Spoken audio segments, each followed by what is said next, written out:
is an F in fire safety. The next area to examine is the plant management's handling of contaminated waste. The plant generated a lot of scrap during production. Scrap rich in plutonium was recycled right at the plant.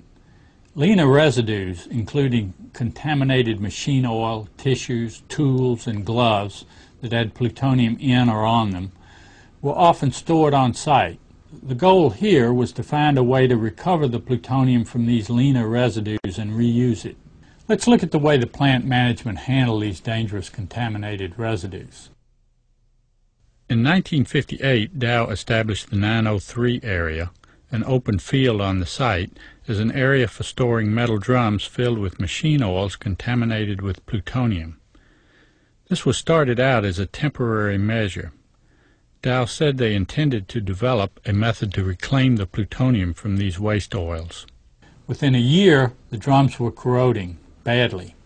Dow tried adding a rust inhibitor to the barrels, but the corrosion continued.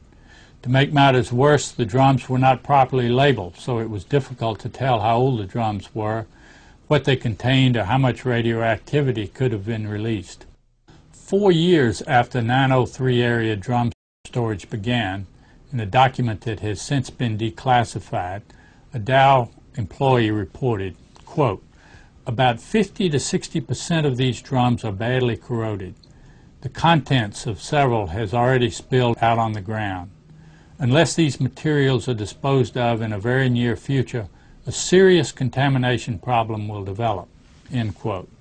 So by 1962, Dow knew that many barrels were leaking. But it's not until 1967, or 5 years later, that Dow began removing these radioactive drums from the field. By that time, there were more than 5,200 drums, of which over 3,500 contained plutonium. The problem was not simply that the plutonium was now on the soil on the surface of the field. Any disturbance of the soil on the pad could resuspend the plutonium particulates into the air. When the barrels were removed, the contaminated soil below was completely exposed to the winds.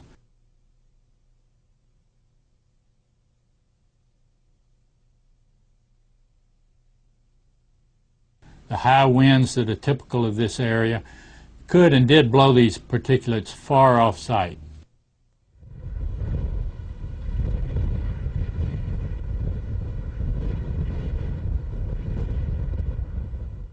Let's look at Dow's attempt to clean up the 903 area.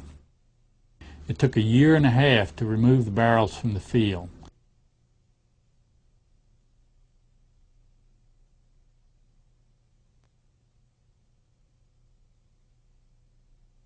Then the field sat exposed to the elements for 2 months.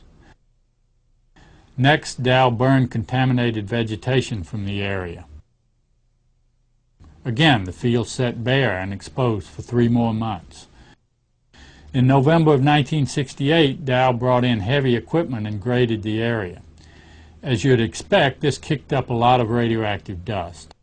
The lot was then allowed to sit exposed for 9 more months, when fill and then asphalt were finally applied. Dow's cleanup took nearly 3 years. Air samples show significant contamination at the time that the work was done on the 903 area. So not only did Dow create a huge mess, but in attempting to clean it up, they actually caused substantial additional releases of plutonium off-site. Since 1969, Dow and then Rockwell generated thousands of additional drums of plutonium and other radioactive residues. These drums have been stored throughout many buildings at the plant site, and most remain on site today. These residues are a catastrophe waiting to happen. Besides residues which contain plutonium and which were thought to be recoverable, the plant generated waste, often contaminated with toxic substances that had to be disposed of. In 1985, it was estimated that Rocky Flats generated an average of almost 32 million pounds of these mixed waste every year.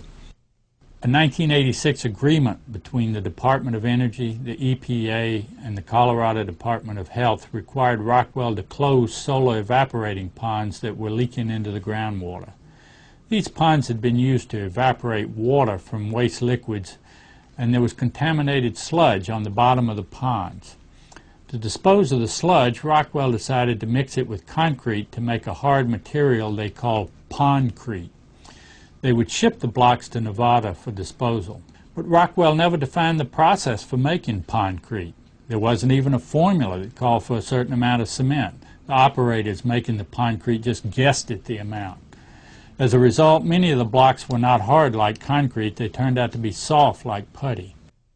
In September of 1986, after some 2,000 pondcrete blocks had been shipped to Nevada, officials there determined that the pondcrete Rockwell was shipping contained materials that the Nevada site was not authorized to store. The officials immediately stopped accepting the pondcrete. Rockwell's response was to store the blocks outdoors on the 750 pad. The pondcrete was packaged in plastic-lined tri-wall cardboard boxes. These boxes were completely inappropriate for outdoor storage of pondcrete. During this time, there's no evidence that Rockwell management made any backup plans or changes in procedure. The company continued to make semi-soft 1,200-pound blocks containing contaminated waste and to store them in cardboard boxes outside, protected only by tarps that frequently blew off in the high wind. By the end of September 1987, there were over 10,000 cardboard boxes of pondcrete on the 750 pad. Running out of room, Rockwell began to use the 904 pad as well. Not surprisingly, given these conditions, the boxes began to deteriorate. In May of 1988, a box fell and broke open on the 904 pad. Environmental samples taken soon after showed contamination. In the year and a half between the halting of the shipments to Nevada and the 1988 spill, more than 16,500 blocks were produced and stored in cardboard boxes outdoors. The Department of Energy determined that 9,000 boxes stored outdoors had deteriorated. It will cost hundreds of millions of dollars to clean up this radioactive mess. There's an almost identical story about Rockwell's handling of salt waste. That product was called saltcrete, and it was also poorly made, inappropriately packaged and stored outside, and it also leaked. The examples of extreme mishandling of waste go on and on. Rockwell knowingly misused the 1952 sewage treatment plant and routinely discharged chemicals into the effluent. They knew their system ultimately fed into local communities' drinking water, and yet they continued these practices. Later, Rockwell pleaded guilty to criminal violation of federal environmental laws in each of the pondcrete, saltcrete, and sewage treatment matters. The 903 pad incident and the violations to which Rockwell pled guilty demonstrate reckless and criminal handling of radioactive waste. Unfortunately, they are not the only examples. Throughout the plant's history, Dow and Rockwell buried, stored, and spilled radioactive and other dangerous waste at the site. Dangerous waste leaked into the soil. This map shows where the known waste sites are today, but no one can say where this waste will go in the future. One reason is that Rocky Flats is the home of many thousands of gophers and other animals and to millions of ants and other insects. These animals dig into the ground and churn up the soil. In most environments, this animal activity is natural and healthy. At Rocky Flats, it can bring deadly nuclear contaminants to the surface where winds can resuspend them. So, as in the past, the radioactivity from nuclear waste buried in hotspots will spread far beyond the plant's boundaries in years and decades to come. Because of poor